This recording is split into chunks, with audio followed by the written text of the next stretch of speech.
Alors, je vous propose tout de suite quelques images pour découvrir les invités qui vont suivre. Côté métier, cette fois-ci.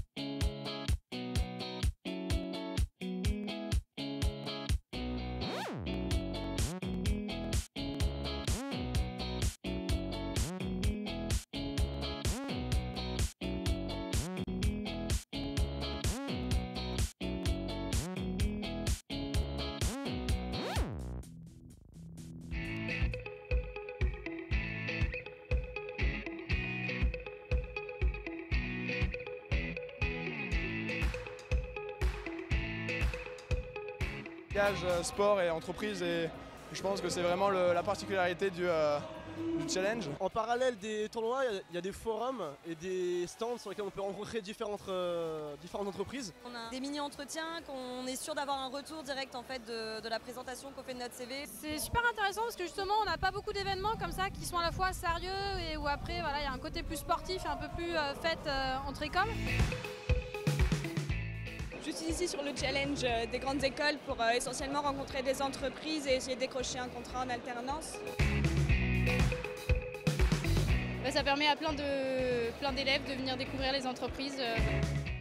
C'est un bon lieu pour rencontrer les recruteurs puisqu'on a des grandes entreprises qui sont représentées. C'est vraiment sympa de voir qu'on peut venir discuter de manière vraiment tranquille avec les entreprises, venir en tenue de sport, c'est vraiment un cadre sympa. Là déjà on voit que les stands sont bien calés, on voit qu'il y a pas mal de gens qui sont prêts à nous accueillir. C'est assez motivant, c'est assez énergique. Je suis à la recherche d'un stage dans mon parcours d'ingénieur, donc c'est une belle journée pour rencontrer les entreprises et s'amuser en même temps. Lorsqu'on est étudiant, le challenge, c'est une opportunité pour mieux découvrir certaines entreprises, pour trouver un stage. Et là, il y a vraiment un contact facilité. Finalement, chacun fait un pas vers l'autre, l'entreprise vers l'étudiant vers l'entreprise, en se retrouvant sur un terrain que tout le monde connaît bien et qui est propice à la rencontre.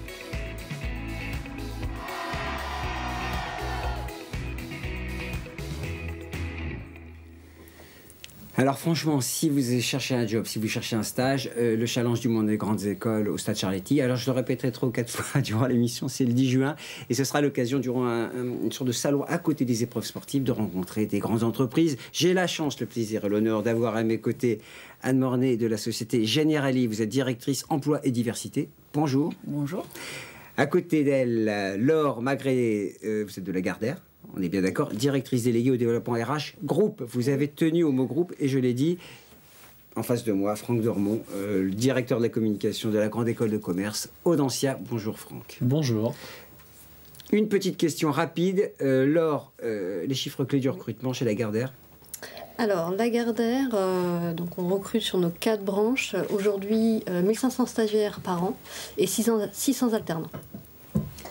Alors on est sur 1000 à 1500 recrutements, tout contrat confondu, et plus spécifiquement sur stage alternance, c'est environ 250 à 300 alternants par an et entre 50 et 60 stagiaires. C'est des beaux chiffres. Hein. Franck, alors combien de diplômés sortent d'Audencia chaque année? Alors Audencia, c'est tout d'abord 4500 étudiants. On forme du bachelor jusqu'au doctorat. Et nous sommes une des seules écoles triplement accréditées de par le monde, puisque moins de 1% des écoles dans le monde entier sont triplement accréditées. Et c'est 22 000 diplômés Audencia Alumni.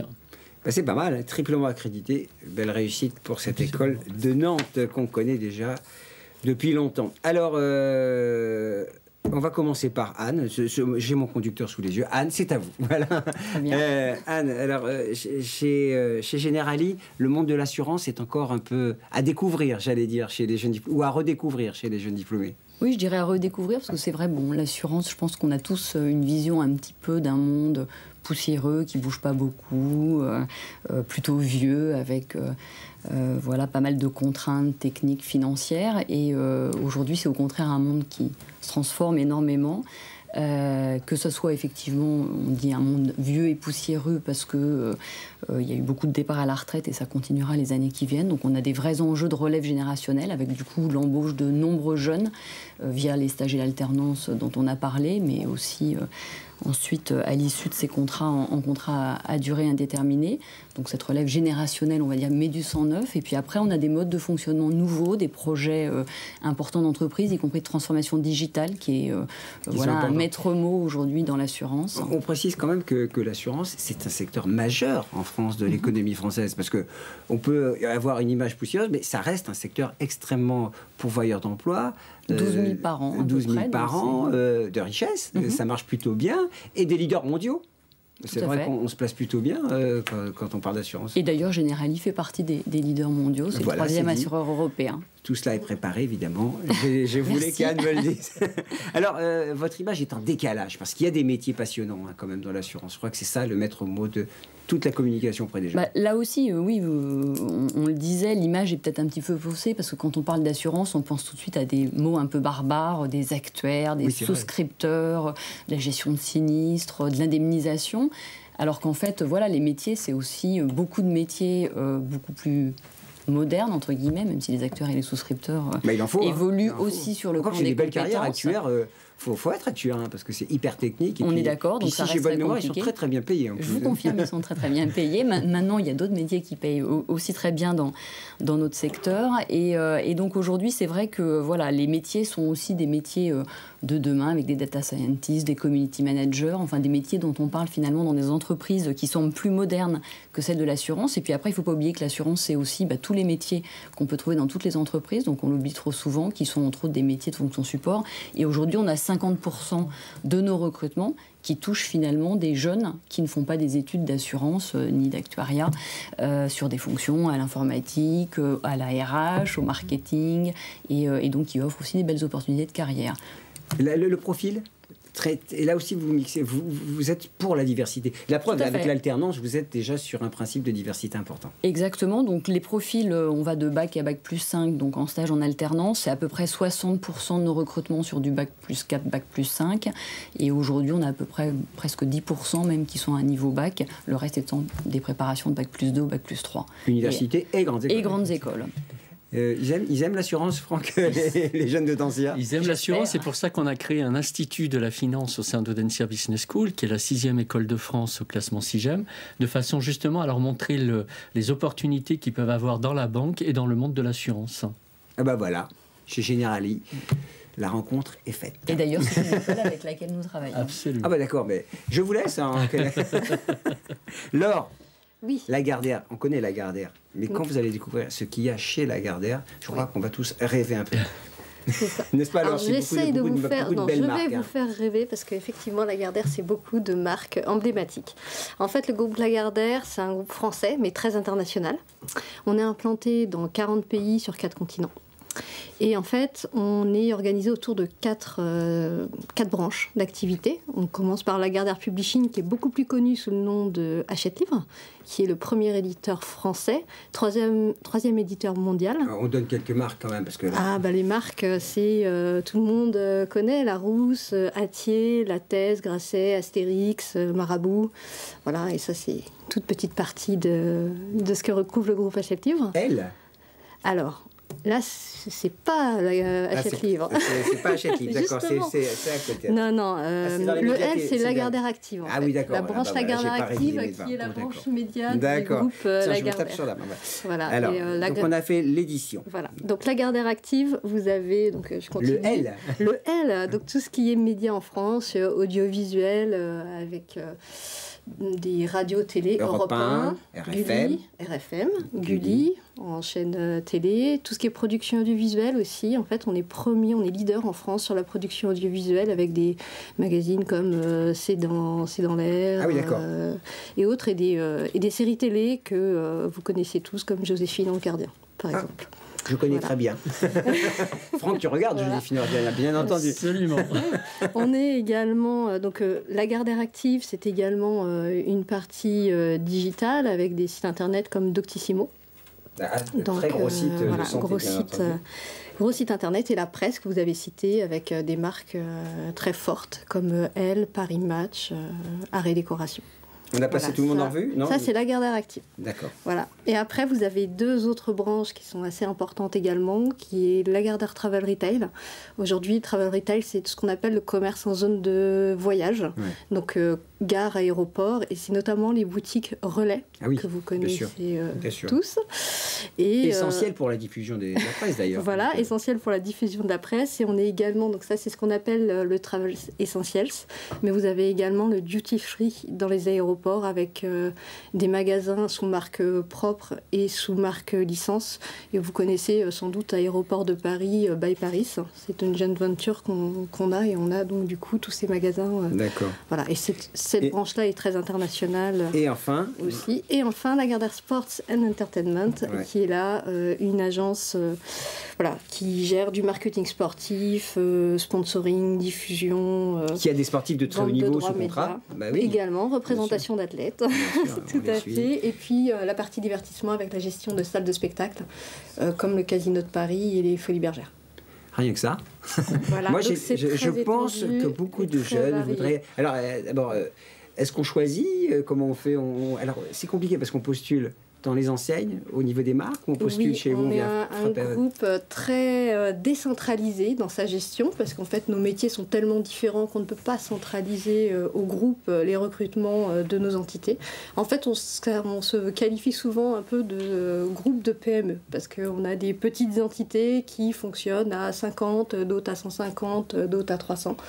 Et toutes ces entités gèrent elles-mêmes leurs besoins de recrutement et leur recrutement en direct. Alors, pour faciliter tout de même la vie des candidats et pour mieux identifier... Parce qu'il y a une DRH quand même Lagardère, hein. Il n'y a pas la DRH chez Elle, chez Europe 1. Bien sûr. Oh là là, en fait, vous avez des DRH dans beaucoup d'entités.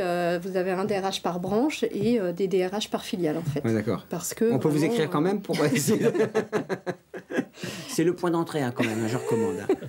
Non. Et donc, en fait, vous pouvez retrouver toutes les offres disponibles au sein du groupe, en fait, sur le site internet lagardère.com. Vous avez la rubrique Nous rejoindre, et en fait, normalement, toutes nos offres de stage, d'alternance et d'emploi sont diffusées sur le site. Alors, vous avez beaucoup insisté, quand on a préparé l'émission, sur... Chez nous, on fait des vrais stages. Il y a des faux stages.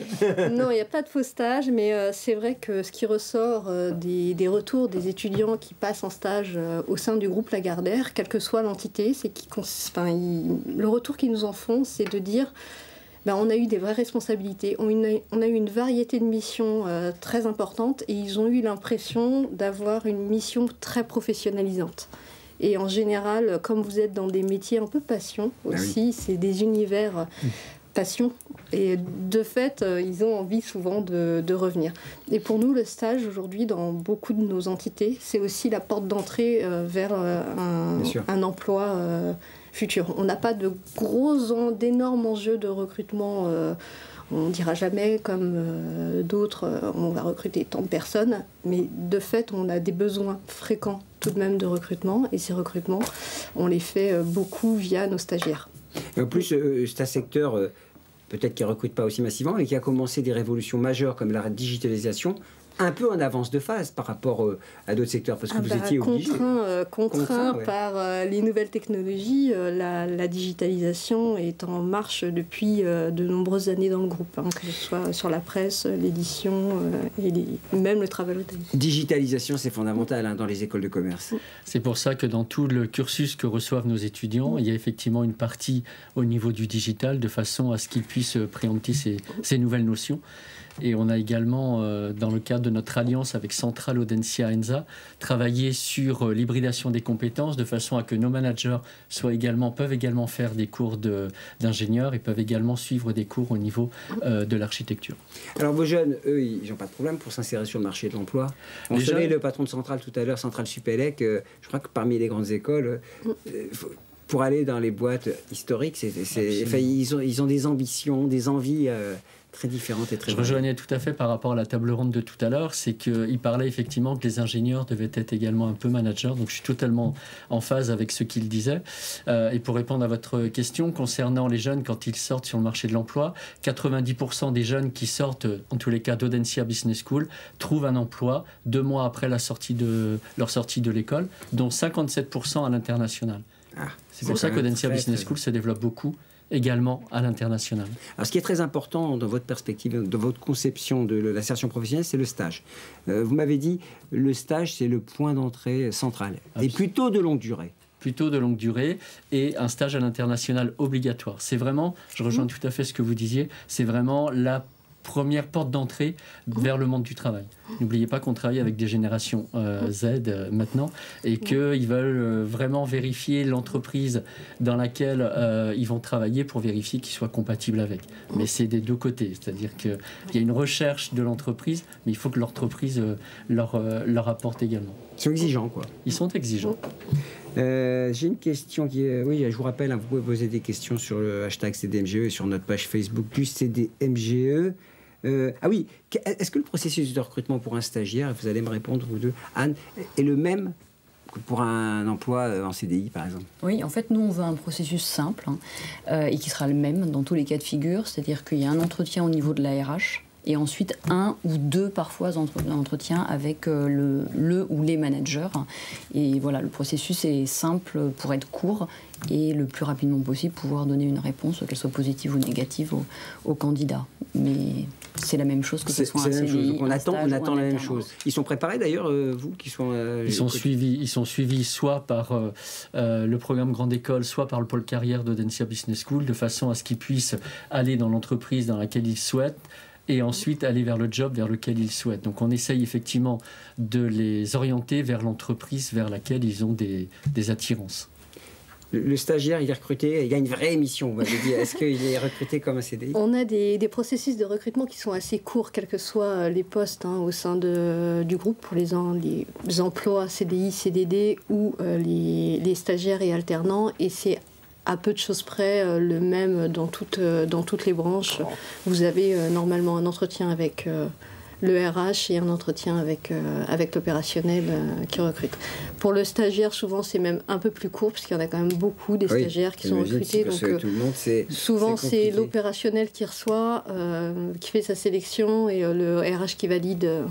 On inverse un petit peu.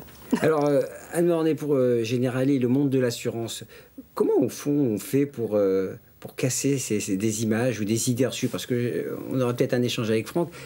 Les idées reçues ont la peau dure, si je puis dire, et comment elle est contre et présentée de manière la plus avantageuse possible des carrières. Alors, je pense évidemment il y a une part de communication. À côté de ça, on intègre aussi beaucoup de jeunes par le biais des stages et de l'alternance qui sont le meilleur reflet, je pense, de cette transformation de l'entreprise. Avec aujourd'hui des outils comme les réseaux sociaux, je crois qu'on est en train d'en profiter puisqu'on est en direct sur les réseaux sociaux. Exactement. Et je pense que voilà, les communautés de jeunes aujourd'hui communiquent différemment, et le meilleur ambassadeur, c'est quand même le jeune qui est dans l'entreprise, qui fait son stage ou son alternance, et qui est capable de raconter à son réseau, y compris avec des exemples très concrets de ce qui se passe chez nous, comment l'entreprise de l'intérieur se transforme. Et ça fonctionne très bien aujourd'hui. C'est pas préparé. Question pour généraliser. Je viens de recevoir. Quel métier proposez-vous pour les jeunes diplômés d'une grande école de commerce? C'est pas comme ça, on répondra avant même qu'il ait posé la question à Franck Dormont. Alors, comme je l'ai dit tout à l'heure, mais peut-être un peu rapidement, on est vraiment sur tous les métiers dans une entreprise classique sur les fonctions support. Donc ça veut dire quoi? Ça veut dire qu'on va chercher des gens à la finance, ça peut être des contrôleurs de gestion, ça peut être de la comptabilité, ça peut être des gens aux investissements. On va chercher du monde au marketing. Donc là aussi des profils, on va dire, qu'on trouve dans toutes les écoles de management, de commerce, peu importe comment on les appelle, des personnes à la RH, à la communication. Et puis après, on a aujourd'hui des doubles diplômes. Ça veut dire quoi? Un certain nombre des étudiants qui sont dans des établissements comme le vôtre, et vous l'avez cité tout à l'heure, avec des partenariats avec des écoles d'ingénieurs, entre autres, parfois des écoles d'actuariat. C'est-à-dire qu'il y a des écoles aujourd'hui, j'ai accueilli la semaine dernière un jeune de l'ESSEC qui hésite à faire de l'actuariat en plus. Avec on ne parle que d'Audencia aujourd'hui, d'accord. Désolée. Mais ceci étant, voilà, je pense beaucoup à ces jeunes qui aujourd'hui ont cette capacité d'avoir un diplôme aussi qui leur permet d'entrer sur des fonctions de l'assurance, avec néanmoins ces partenariats que vous pouvez monter. avec ces écoles. Je suis complètement d'accord. Et pour faire briller les entreprises qui sont partenaires des écoles de commerce, puisqu'on a besoin des entreprises, elles font partie également de forums qu'on organise pour nos jeunes, ce qui leur permet également de se renseigner sur Generali, puisqu'on disait tout à l'heure qu'il fallait que l'image colle aussi avec les futurs métiers. Donc ça permet effectivement d'avoir un échange en face à face, parce que même si le digital est important, le face à face reste. Il y a un moment, il faut bien se parler, parce que les collègues de travail, on les voit au travail. Absolument. On les voit pas dans un ordinateur, dans un écran. Ah tiens, est-ce que vous proposez des VIE rapidement tous les deux? Nous, non. Non. Bon, c'était une question. Merci Anaïs. J'avais une question. Ah oui, est-ce que le stage est à privilégier par rapport à l'alternance? Parce que tout le monde fait de l'apprentissage, point d'interrogation, ou s'il n'y a que des stages, est-ce que c'est équivalent pour vous? Alors, si on a le choix, alors. Je vais vous répondre. Nous, ça va beaucoup dépendre finalement des besoins des opérationnels. On a des opérationnels et des entités qui préfèrent avoir des alternants, avoir quelqu'un sur 1 an, 2 ans, qui va suivre, qui va être formé aux méthodes et aux métiers. Et d'autres qui préfèrent des stagiaires, justement, parce que l'alternance, ce qu'on voit, c'est que si vous avez des coupures. Oui, bien sûr. 3 semaines, une semaine. 3 semaines, une semaine. Et pour leur activité, c'est pas un rythme... Alors vous aimez l'alternance? Nous, on aime l'alternance. Après, si la question s'est posée par un jeune, est-ce qu'il vaut mieux que je fasse du stage ou de l'alternance? Moi, je vais répondre en disant, l'important, si c'est un stage, c'est que ce soit long. Par exemple... Mais chez vous, c'est l'alternance. 6 mois. Oui, les stages, c'est 6 mois. Et l'alternance, c'est justement parce que c'est minimum 1 an. Des alternants, on en a même qui restent 2 ans, 3 ans. 3 ans donc, ce qui est... Tout à fait. C'est rare.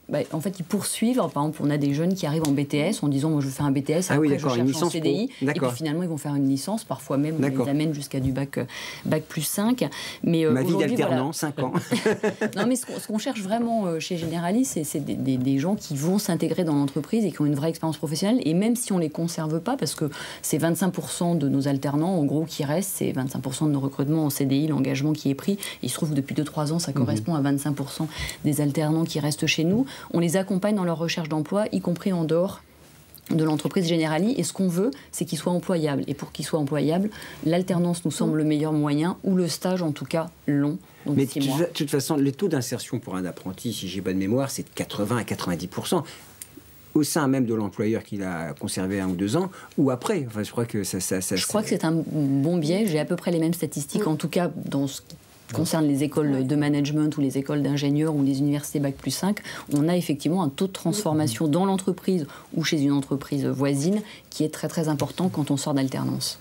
L'alternance, l'alternance, on en fait très peu, nous, au sein d'Audencia Business School.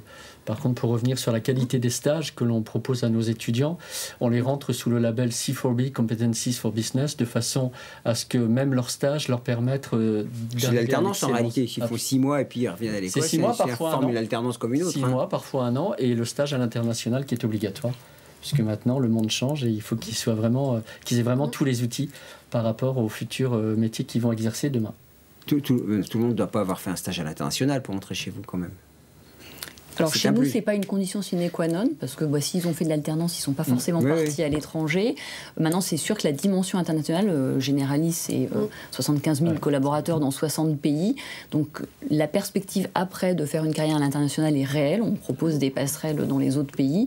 Et donc si on a un étudiant qui a effectivement cette expérience internationale et qui parle couramment anglais, il sera privilégié, parce que c'est important dans un groupe international. Question de Rebecca pour Lagardère. Rebecca, quels sont vos critères de sélection pour une alternance en communication? En communication? Ouais. Dans les médias communication, j'imagine, dans la sphère des médiacom, c'est celle qui fait rêver, hein, on va pas se mentir. Oui, non, mais j'imagine que la question va... Dans toutes les branches, on va recruter sur les métiers de la communication.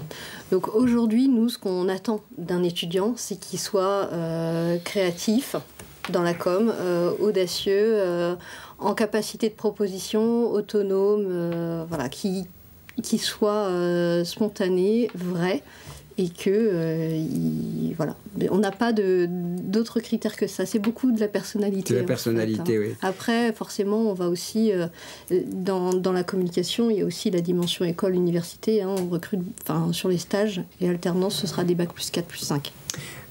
Quand j'ai l'image du recrutement, mais vous me direz peut-être non, j'ai l'image beaucoup de la dimension commerciale est essentielle. C'est-à-dire que le gros volume de recrutement concerne cette dimension. Est-ce que je me trompe? Même si on est sur le digital, même si on est sur les nouveaux sujets et nouveaux enjeux. Alors aujourd'hui, pour nos recrutements en CDI, on a 50% de nos recrutements qui concernent des commerciaux. Ouais. En revanche, pour ce qui relève du stage ou de l'alternance, on est plutôt sur des métiers soit d'assurance et pas nécessairement avec une dimension commerciale, ou sur des métiers de fonction support. On commence à développer de l'alternance, y compris dans ce qu'on appelle les réseaux salariés, c'est-à-dire les réseaux de distribution et qui sont donc les commerciaux vraiment sur le terrain, mais c'est pas encore la forme la plus retenue. C'est plutôt les stages et les alternants dont je parlais tout à l'heure sont plutôt sur la partie qu'on appelle chez Generali administrative, c'est-à-dire métier de l'assurance, actuariat, souscription, gestion et les métiers des fonctions support. Beaucoup d'étudiants d'Audencia vont dans les médias, si j'ai bonne mémoire. Dans les médias, parce qu'on a la chance au sein d'Audencia Business School d'avoir Audencia Sciencescom qui forme les jeunes à la communication. Alors Franck, c'est bien parce qu'à chaque fois, il y a un institut pour l'assurance et il y a un institut pour la com. Et bien en fait, on s'adapte tout simplement au marché amont et au marché aval pour former nos jeunes au métier de demain. N'oubliez pas que 62% des métiers de demain n'existent pas. Donc, on ne connaît pas les métiers dans 5 ans, c'est ce qu'on dit. Proposez-vous des postes à l'étranger? Je l'ai déjà dit. Alors, la réponse, c'est oui. Le groupe Generali recrute monde entier. Dans le monde entier. Est-ce qu'on peut bouger? C'est ça la question. Aussi. Donc, le processus de recrutement est en revanche totalement délocalisé. C'est-à-dire que si vous voulez postuler en Italie, en Allemagne ou même à l'autre bout du monde, il faut s'adresser directement à l'entité du pays. Passer par la France ne servira pas à grand-chose. En revanche, oui, on gère de la mobilité internationale. Si on dit qu'on connaît Mornay, quand même, ça fait la blague. Bien sûr. Alors, envoyez-moi vos CV et je les ferai suivre à mes relais. Mornay, quand même. Mais non, voilà, aujourd'hui, c'est quand même très délocalisé. En revanche, une fois que les collaborateurs sont en France, on gère en France, il y a une équipe dédiée, la mobilité internationale de nos collaborateurs, et on accueille aussi des collaborateurs de l'international. Et nous, on fonctionne pareil, il faut vraiment postuler en local à l'international. Et dans la langue du pays, de préférence. À l'international, oui, mais après, on a des branches qui sont très internationalisées, comme la Gardère Sports Entertainment. Il faut être bilingue de toute façon en anglais pour intégrer cette branche, parce que vous êtes au quotidien en relation avec des clients et des fournisseurs à l'international, comme la Gardère Travel Retail d'ailleurs. Oui, de toute façon, dans les zones d'aéroport, il faut. C'est vrai qu'on est dans un domaine international sur le territoire. Je crois qu'on a posé pas mal de questions, on a fait le tour. Proposez-vous des postes, je l'ai déjà dit, c'est la dernière question qui vient d'arriver. Anne Mornay de Generali, je vous remercie beaucoup. Laure Magret, merci beaucoup à vous. Merci. Franck Dormont, merci beaucoup.